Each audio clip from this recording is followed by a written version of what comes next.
Family Theater presents Ricardo Montalban and Marshall Thompson.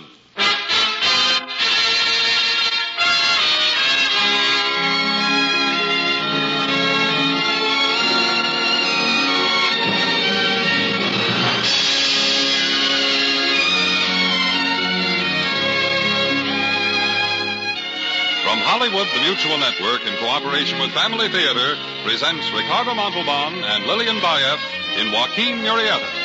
To introduce the drama, your host, Marshall Thompson.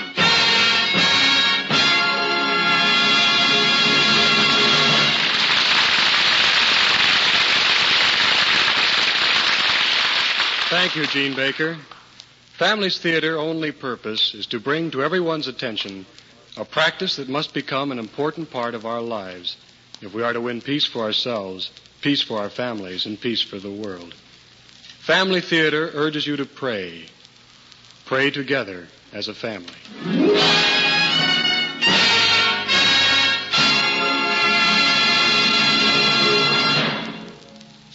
Probably the most picturesque, exciting, and romantic 10 years in American history were those of the years of the gold rush in California. They have been immortalized in fiction by the pens of Mark Twain and Bret Harte, but the bravery and daring of their fictionalized heroes pale in insignificance under the spell of an actual hero of those times. For not since the days of Robin Hood has there been the glamour, the intrigue, the dashing romance that is synonymous with the name of Joaquin Murrieta. Yes, Joaquin Murrieta, an outlaw whose exploits have become legend, a man of whom 10,000 tales have been told, and who remains a mystery till this day despite that. Tonight, Family Theater stars Ricardo Montalban in an episode from the fabulous life of Joaquin Murrieta.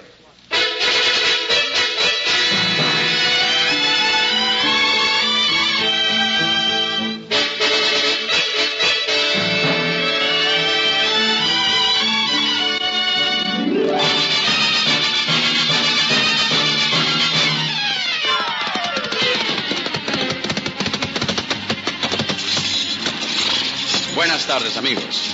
So you wish to learn something about this man, Joaquin Murrieta, huh? Well, I do not blame you. For the stories about him are as numerous and different as the brown hills, the snow-capped mountains, and the lush green valleys of the California country he loved so well. So then, where can we start to learn about this outlaw? Tuolumne, San Diego, Mono Lake, Los Angeles, Arroyo Cantova. He was known the length and breadth of California. So where to begin is a problem that...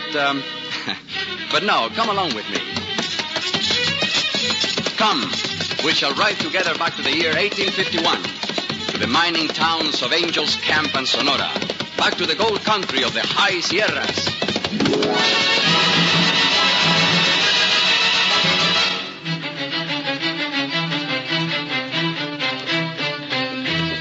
It is midday.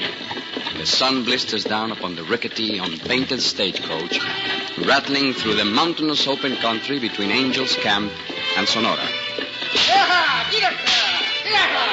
4 people occupy the broiling interior of the stage. A beautiful young girl with dark eyes, raven tresses, and cheeks like the blushing rose, and 3 men. One of the men, young, tall, well-dressed, seems asleep in one corner of the stage. Another stares out the open window with scarcely a noticeable flicker of his pale lashes. But the last man... blast the stage company anyway. If they can't run their coaches on time, the least they can do is provide decent conveyances for their passengers. You forget, my dear uncle, but this is mining territory, not the civilization of Philadelphia or New York. Forget it, Clarita. How could a man forget it when he's carrying with him some $50,000 in gold? Oh, blast it all. I do keep forgetting that man in the corner. Do you suppose he heard? Unless he is more dead than asleep. I should judge it quite lightly, Uncle. Yeah, confound it. I don't like his being aboard, coming on at the last minute the way he did. He's Mexican, too, by the looks of him. For all we know, he might even be this outlaw Murrieta. I hardly think so, Uncle. Or have you forgotten that Capitan Harry Love is traveling with us? Oh, yes. That's right. All of us are pretty safe from Murrieta with you along, eh, Captain Love? I've told you before, Mr. Blake, I'm no stage guard, and I'm no hero. I've been hired by the state of California to bring in Joaquin Murrieta, dead or alive. I'm going to Sonora to swear in a posse to help me do that job. Not to protect any gold that's riding aboard this stage. Oh, of course, Captain, of course. But if Murrieta did try to stop this stage before we reach Sonora... If he tries it, Mr. Blake, I'd advise you not to put up any resistance. I won't. Handling Murrieta's band is no two-man job. That is excellent advice, Senor Blake. Confound it, so you weren't asleep. Well, I'm afraid you make sleep in your presence a bit difficult, Senor Blake. Mm-hmm. And if you're worried about my knowing of the gold you carry aboard, please do not be. It was common knowledge in Angel's Camp long before we left. How do you figure that, mister? Well, everyone there knows that Luis Cardosa's mine, El Terreno Oro, recently changed hands. That a Senor Blake and his niece, Senorita Vallejos, have deprived him of it. Deprived him, senor? If you're accusing us of having robbed pardon, senorita. It is perhaps my grasp of English that is at fault. I employ the incorrect word, then? Incorrect? Why, Who are you, mister? Anyone in Angel's Camp will inform you that I am Don Jose Sebastian, Senor Capitan. And what's your interest in my advice to Mr. Blake about Murrieta? A very personal one, my dear Capitan. Like you, I am no hero. And if it happens that we do encounter this Joaquin Murrieta, I should dislike very much to lose my life in an attempt to save Luis Cardosa's, of course, Senor Blake's gold. Confound you, Sebastian. That was no slip of the tongue. And no fancy apologies are going to save you now. Rifle shots. What's happening here? In this territory and with $50,000 in gold aboard? Well, surely even you could surmise, Senor Blake. You will soon have the opportunity of following the advice of El Senor Capitan Love regarding Joaquin Murrieta.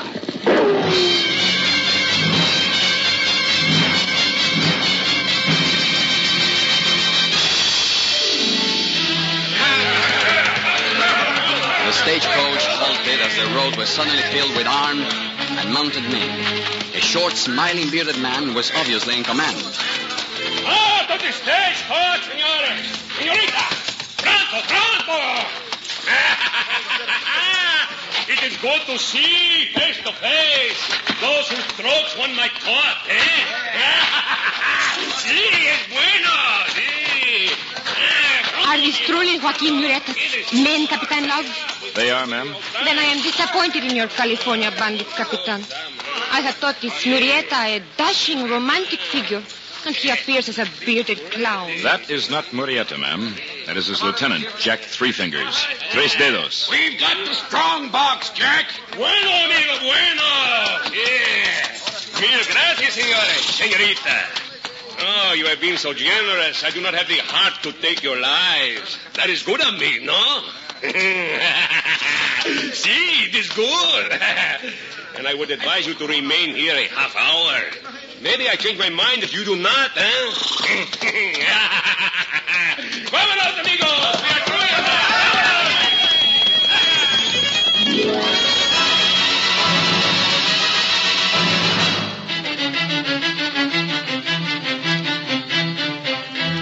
It was perhaps some 6 hours later that they arrived at Sonora. Of the intervening time, there is little to be said here. Don Jose Sebastian and the lovely Senorita Vallejos spoke politely of weather, of Mexico, of the countryside, of almost anything, in fact, but that which was taking place unknowing, unwanted, unforeseen within their hearts. Let us rejoin the four wayfarers after they have reached their destination. It would appear, Don Jose, that the time has come for farewells. My thanks to you for having made a tedious journey so bearable. Perhaps the thanks rightfully belong to Murrieta, senorita, who did more, I am certain, than myself to make it so. The only thanks that confounded outlaw deserves is a noose around his neck. And I'll not rest until I place it there with my own hands. An understandable emotion, Senor Blake. Still, it might not be wise to speak aloud of vengeance against Murrieta. He has many friends, it is said, whose ears are keen and tongues facile. I don't suppose you'd be a friend of Murrieta's by any chance, Sebastian? I, senor? No, far from it. For with the possible exception of yourself, Senor Capitan, I would say that I am Joaquin Murrieta's worst enemy.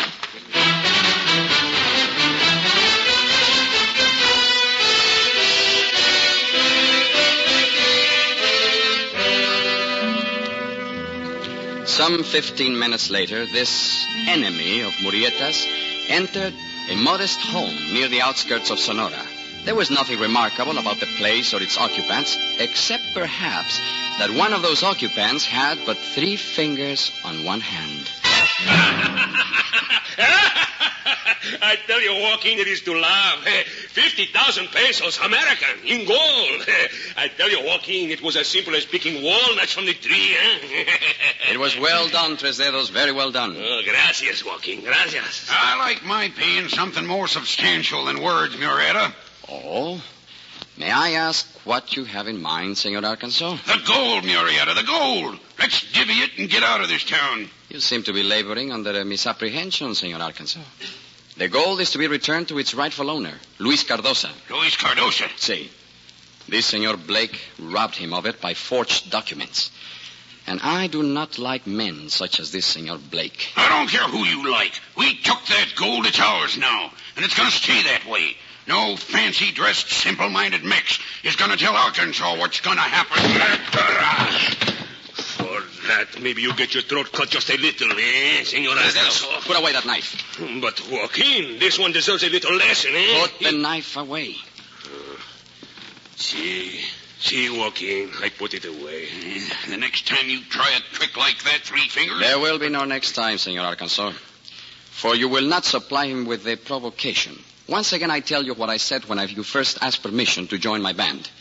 My men are well fed, well clothed, well horsed. We all share equally in whatever spoils there may be to divide. But as leader, I and I alone decide what spoils are to be taken and what disposition is to be made of them. Is that clearly understood, senor?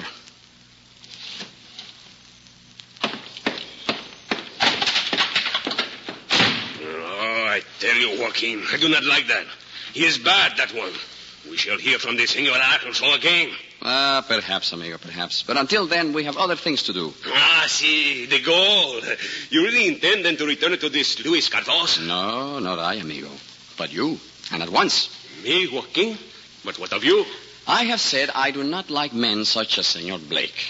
Fortunately, my dislike for him does not extend to other members of his family.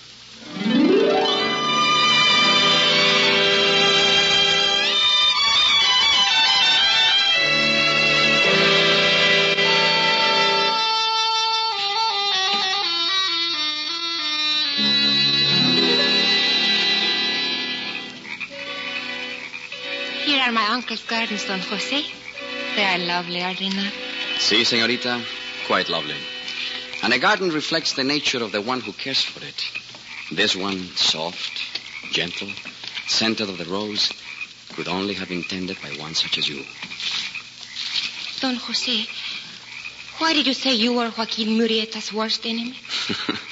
Oh, my dear senorita, must that man intrude even on a lovely night like this? Why did you say it, Don Jose? Would not any honest man feel that way about an outlaw, a thief, and a murderer? Are you certain that Joaquin Murrieta is that? Can there be any doubt, senorita? Everyone has heard the tales concerning him. His bloodthirsty exploits, his cruel and ruthless crimes. And does everyone know, senor, that his brother was hanged by a lynch mob in Sacramento on the sole grounds that he was a Mexican? That his young, beautiful bride was brutally murdered by a band of gold-crazed Americans? How do you know of this, senorita? Though my mother was American and Senor Blake's sister, my father was Spanish. His estate in Mexico bordered that of a family named Feliz. Their daughter Carmen was my dearest friend before she met and married Joaquin Murrieta. You knew Carmen? You... But, my dear senorita, surely these things you say only provide a stronger motivation for this Murrieta to lead a life of pillage and crime. No, senor. Carmen could never have loved a man who possessed the slightest instinct toward murder or theft. But his unhappy past could have led him into a life devoted to vengeance, to balancing the scales of justice that were falsely weighted by greed, desire for power, or the sheer ignorant stupidity of blind hatred toward other races or religions. You speak with great eloquence and emotion, senorita. It is impossible to doubt your belief in the truth of what you say. But why do you seek to convince me of all this so strongly, señorita? Perhaps because I feel that Joaquin Murrieta's worst enemy is not you, but a wall of cynicism and mockery that he has built to protect himself from further hurt. Perhaps it is because I once saw a gay, laughing young caballero ride up to the estate next to ours. And in his face and laughter there was a love and a trust that encompassed the entire world and all its peoples. But if you saw Murrieta, then you must know that... See, I know. And yet you said nothing to your uncle or Capitan Love. Why, Clarita? Perhaps it is because that gay, laughing caballero has dwelt within my heart ever since. Oh, Clarita. Clarita, you... I am far from being certain, señorita, that a wall of cynicism is a man's worst enemy. It can serve him well as protection at moments like this. Then that is your answer to what I have just said? No, señorita. It is the only answer I can give to what is approaching along the road from Sonora. Approaching along... Those horses? See, mounted men riding boldly at a gallop along open road means only one thing in this territory. Vigilantes. Vigilantes? Then somehow they must have learned that you... See. And that is why I can never give an answer to the beautiful thing you told me, Clarita. For always my reply must be drowned in the thunder of flying hooves. Hooves that beat the earth like a drum roll announcing the inevitable execution of Joaquin Murrieta.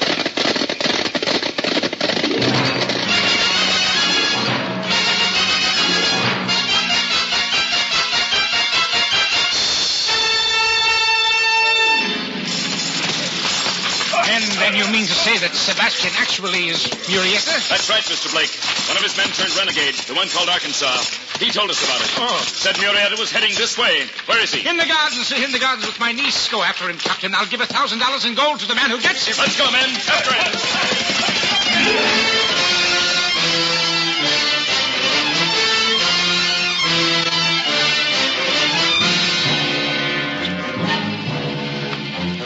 The so generous Senor Blake was quite safe in his munificent offer to purchase the life of a fellow human for $1,000 gold. For not that night were the thundering hoofs of the horses ridden by Capitan Love's vigilantes to beat the drum roll of Joaquin Murrieta's death.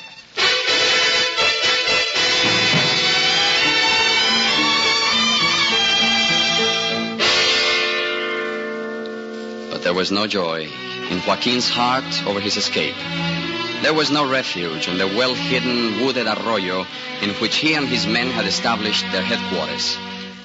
For he had been followed there, followed implacably, relentlessly, inescapably. He could not hide from the fact, could not shut his eyes to the truth, could not close his ears to the sound of his fate. For when the western wind danced through the branches of the live oaks that hid him from the world, he could hear it. That gay, laughing caballero has dwelt within my heart ever since. And in the clear, rippling waters of the mountain stream, as clean and pure as the heart of her who spoke, he could hear it. Has dwelt within my heart ever since. Not even the lightning, throwing itself from crag to crag in childish glee, could drown her voice in the booming of his boisterous laughter. Within my heart. Within my heart. Within my heart.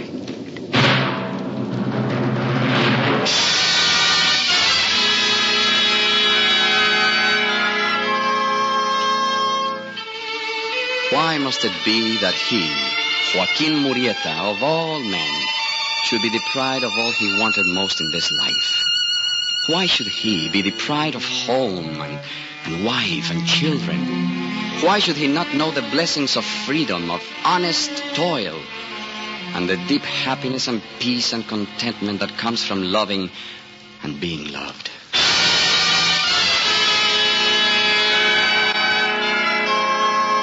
And then he knew. Joaquin Murrieta would disappear in the Sierra and never be seen again. And who would have been foolish enough to dream that the gay, laughing caballero with the beautiful bride could have any connection with a wanted for murder sign 1,000 miles to the north?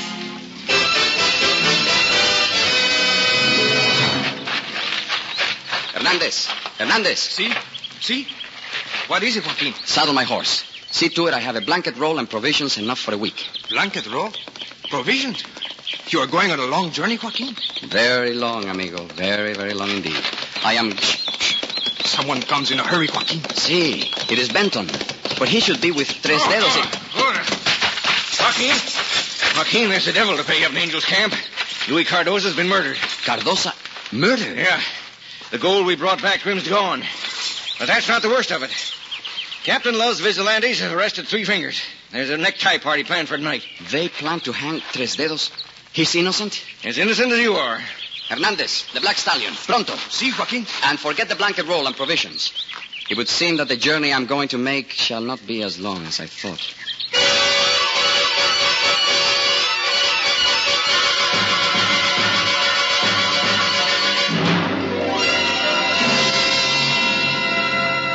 Now, one seldom finds a cool, collected observer in the feverish emotions of a lynch mob. That night in Angel's camp was no exception. So history's reports of the events that transpired are rather garbled. But of certain things I can tell you with some exactness. For example, a conversation between three people in a hotel room overlooking a roaring mob in the street below.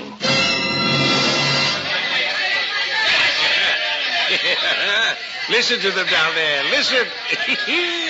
Oh, they've got blood in their eyes, all right. Murrieta's blood. Please, close the window, Uncle. Very well, my dear. But you've only got yourself to blame, you know. I told you not to come along with us. It won't be any tea party when they get their hands on Murrieta. And there's no doubt that they will, eh, Captain? None, Mr. Blake. I'm positive of that. Once he learns that Three Fingers is in danger of hanging, nothing can stop him from attempting a rescue. Nothing, Capitan Love? Nothing, ma'am. And with my men covering the entire town, he's bound to be spotted. Once he is, and that mob gets its hands on him, well, the state of California pays me the same, whether I bring him in alive or dead.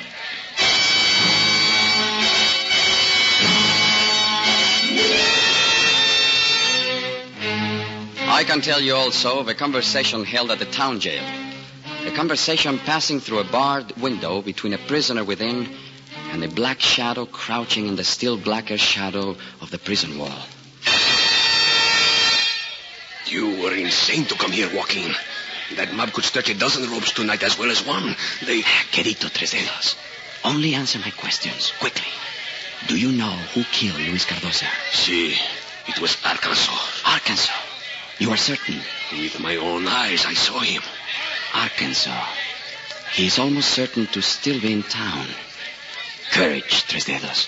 The limb of a tree is not yet bending beneath your weight.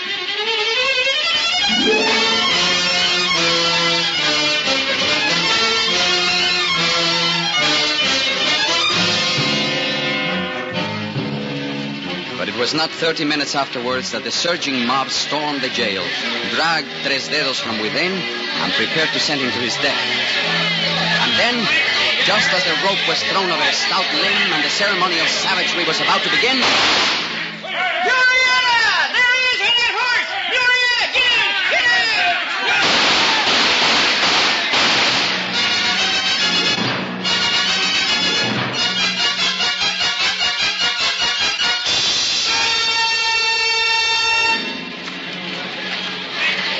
The body's over here, Captain. We brought it into the livery stable. Murrieta must have been crazy trying to face that mob alone. I told you he would, Mr. Blake. There is no possibility of a mistake. Oh, no, ma'am. He was masked, but that black suit of his with the silver buttons was a dead giveaway. He's in the office here, Captain. Too bad about that three-fingered pal of his getting away in the excitement. Nobody was paying much attention to him, I guess, what with Murrieta being the hall show. It doesn't matter too much. We'll get him. This is the man we were really after. Take off his mask. Yeah, sure thing, Captain. Yeah, it's tied on, kind of tied. There. There you be. Oh, the fools. The blasted stupid fools. What's the matter? Is there something wrong? This isn't Murrieta. It's a renegade from his band named Arkansas. Arkansas, but it can't be. Why, the clothes... It's clear enough what happened. Murrieta found Arkansas, knocked him unconscious, changed clothes with him, and then propped him up on that horse and had one of his own men pretend to spot him. And from then on, the mob... What blazes was that? See, look at the door, Captain. There's a knife sticking there, tacking a piece of paper against it. What is it, Captain? What does it say? Doesn't seem to make much sense, Mr. Blake. It just says, always within my heart, too. Always within my heart, too. Now, what kind of confounded nonsense is that? What? Now, what's the matter with you, Clarita? Nothing, Uncle. Nothing at all. Just a private little joke between me and the gay, laughing young caballero.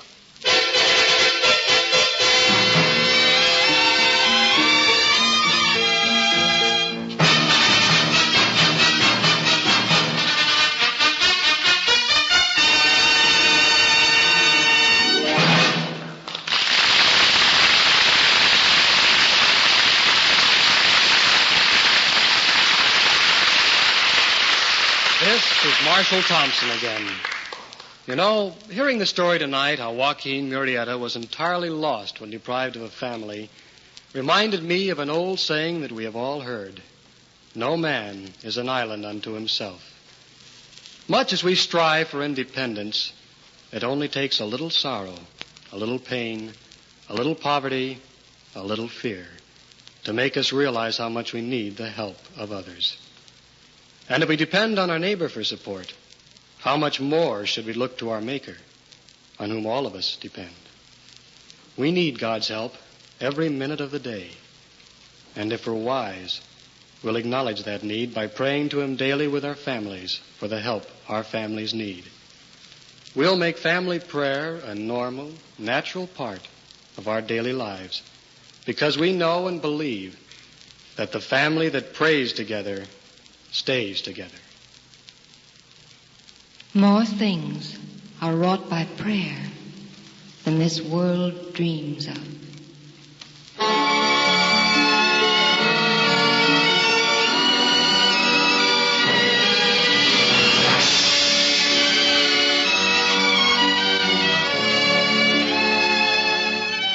From Hollywood, Family Theater has brought you Ricardo Montalban and Lillian Baeff in Joaquin Murrieta, with Marshal Thompson as your host. Others in our cast were Wally Mayer, Howard Culver, Joseph Duvall, Nestor Paiva, Tim Graham, and Raul Chavez. The story of Joaquin Murrieta was dramatized by Sidney Marshall, with music composed and conducted by Harry Zimmerman, was directed for Family Theater by Jaime Del Valle. This series of Family Theater broadcasts is made possible by the thousands of you who felt the need for this type of program, by the Mutual Network which has responded to this need, and by the hundreds of stars of stage, screen, and radio who have so unselfishly given of their time and talent to appear on our Family Theater stage. To them and to you, our humble thanks. This is Gene Baker expressing the wish of Family Theater that the blessing of God may be upon you and your home, and inviting you to join us next week at this time when Family Theater will present Patricia Neal and Dan O'Herlihy in Sir Lancelot of the Lake. Join us, won't you?